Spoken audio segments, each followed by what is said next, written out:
L'écrasante majorité des opposants au système de soumission des institutions semble se réjouir du fait qu'Elon Musk ait racheté Twitter et, plus récemment, brandissent le fait qu'Elon Musk se soit fait chasser du Forum économique mondial comme un fait de guerre de l'information qui voudrait attester qu'Elon Musk serait un résistant aux méchants oligarques. Mais il y a un gros souci avec tout cela. Restez jusqu'au bout parce qu'à la fin de cette vidéo, si vous soutenez encore Elon Musk, c'est que vous validez absolument tout ce que vous croyez combattre.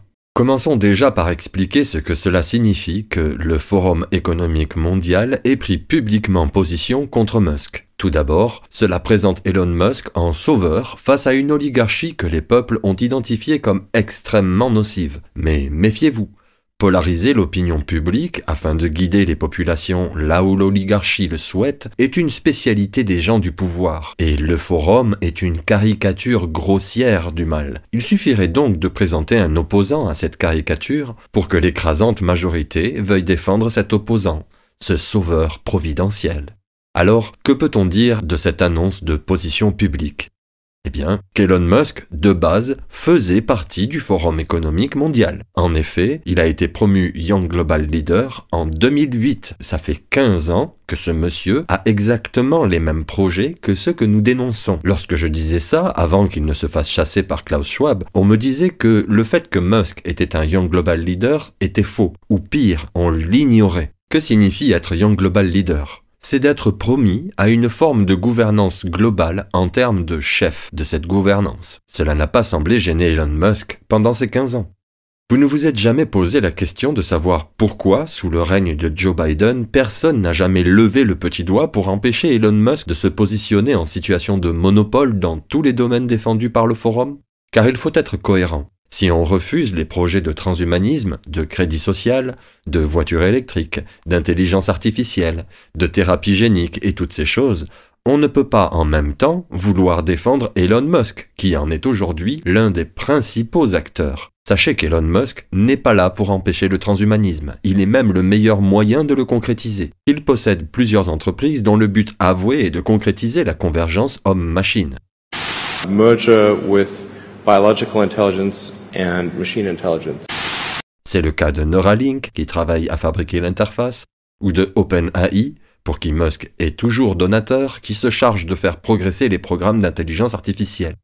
Sachez que Musk est pour les thérapies géniques. Son souhait est même de réformer la médecine en lui substituant sa forme traditionnelle de remède par les thérapies géniques. D'ailleurs, parmi les opposants au programme de la vaccination, quasiment personne ne semble lui reprocher ce fait très intéressant. Depuis juillet 2020, il contribue à fabriquer les vaccins, puisqu'il produit les micro-usines à RNM pour CureVac en Allemagne, en Arizona et en Chine. Donc Musk travaille main dans la main avec Big Pharma. Yeah, I'm very pro-vaccination. Par ailleurs, le système de centralisation des données, qui préfigure le système de crédit social à la chinoise et qui fait tant parler les résistants, est également un de ses objectifs avec Twitter, qu'il compte transformer en un équivalent de WeChat, c'est-à-dire l'interface même du crédit social chinois, une application exclusive.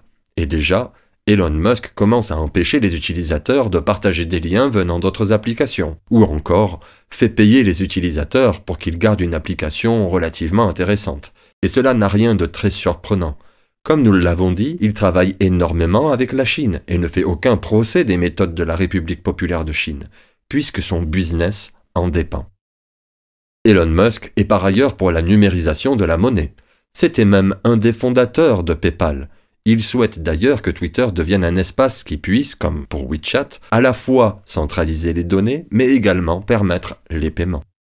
Beaucoup pensent que s'il a acheté Twitter, c'était pour libérer la parole. Mais il faut bien comprendre une chose, c'est que son projet est une holding qui existe déjà sous le nom de X Holding, qui voudrait fusionner ce nouveau Twitter avec Neuralink, mais aussi son hégémonie sur la 5G avec Starlink et SpaceX, c'est-à-dire le fait d'envoyer 42 000 satellites dans le ciel pour pouvoir régner sur Internet, tout comme les GAFAM, sauf que lui, il est tout seul. Il se place donc en situation de monopole total, avec les mêmes projets que ceux que les complotistes identifiaient pour ces mêmes projets.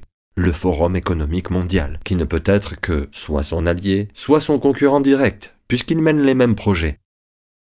Bref, ma rédaction est déjà longue, donc je vais conclure. Mais vous assistez à la concrétisation d'un empire du X, une croix sur laquelle vous pourriez bien vous retrouver crucifié si vous vous laissez séduire par celui qui chevauche le programme spatial Dragon et qui s'amuse à arborer un Baphomet sur sa photo de profil.